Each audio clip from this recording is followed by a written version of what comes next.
Okay, अब पहिलो सुरुमा भएकोले यो पहिलो पाठ चाहिँ नयाँ जन्म भन्ने पाठ छ। यसमा तपाईँले यूहन्ना 1:12 कण्ठ गर्नुहुन्छ। त्यसपछि तपाईँले एउटा कन्सेप्टलाई एउटा भनौँ दुईवटा भनौँ विश्वास गर्ने र ग्रहण गर्ने भन्ने कन्सेप्टलाई एकदमै राम्रो गरेर तपाईँले बुझ्नुहुन्छ। जस्तै उदाहरणको लागि तपाईँले स्याउ खायो भने मलाई तागत लाग्छ भनेर विश्वास गर्नुभयो, तर नखाइकन जिन्दगीभरि हेरेर बसेर त तपाईँलाई तागत लाग्दैन।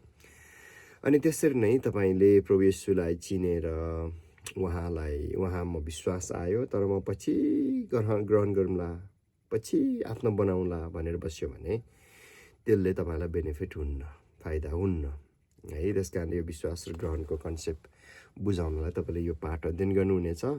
अनि यो पाठ अध्ययन गर्दाखेरि चाहिँ यो डिजिटल भर्सनमा चाहिँ तपाईँको मोबाइलमा तपाईँले त्यहाँ खाली ठाउँ भर्ने ठाउँहरू देख्नुहुन्छ।